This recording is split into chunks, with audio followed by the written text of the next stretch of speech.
بسم اللہ الرحمن الرحیم۔ دوستو، اللہ رب العزت نے سورۃ الفاتحہ کو بہت ہی زیادہ فضیلت عطا فرمائی ہے۔ صحیح مسلم شریف میں حدیث ہے کہ حضرت جبریل علیہ السلام رسول اللہ صلی اللہ علیہ وسلم کی خدمت میں بیٹھے ہوئے تھے کہ آسمان کی طرف سے ایک آواز سنی۔ حضرت جبریل علیہ السلام نے اپنی نظر آسمان کی طرف اٹھائی اور کہا کہ یہ آسمان کا ایک دروازہ کھولا گیا ہے جو اس سے پہلے کبھی نہیں کھولا گیا تھا۔ ایک فرشتہ نازل ہوا ہے جو آج سے پہلے کبھی زمین پر نہیں اترا تھا۔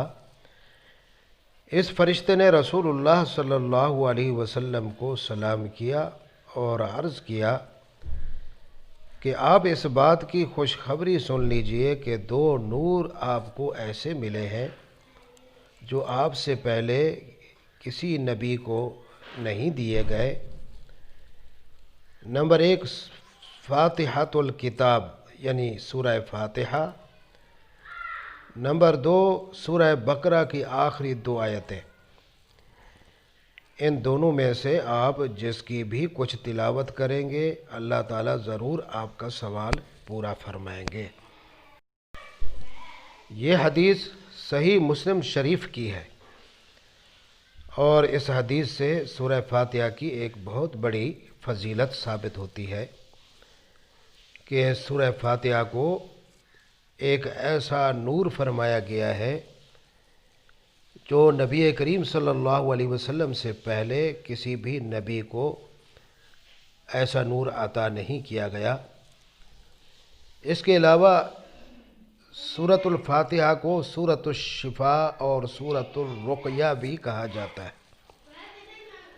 حدیث مبارکہ میں ہے کہ حضرت صلی اللہ علیہ وسلم نے فرمایا کہ سورہ فاتحہ ہر بیماری کے لیے شفا ہے۔ حضور صلی اللہ علیہ وسلم کے عہد مبارک میں ایک موقع پر ایک صحابی نے ایک سانپ ڈسے شخص پر اس سورت سے دم جھاڑ کیا تو اسے شفا ہو گئی۔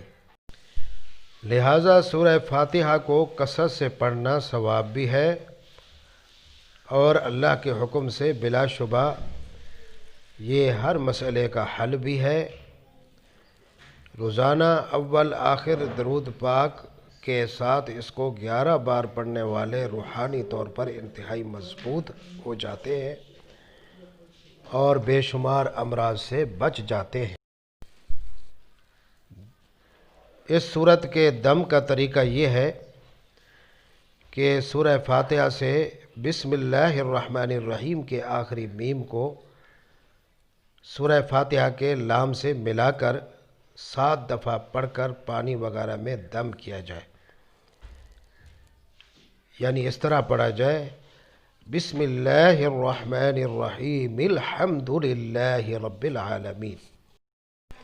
یوں ملا کر پوری سورت 7 مرتبہ پڑھ کر اس طور پر پانی پر دم کریں کہ پانی میں سانس کے ساتھ کچھ تھوک کے ذرات بھی پانی میں شامل ہو جائیں تو انشاءاللہ اس پانی کے پینے سے مریض شفا یاب ہو جائے گا اور اس کو درد و تکلیف سے چھٹکارا نصیب ہو جائے گا۔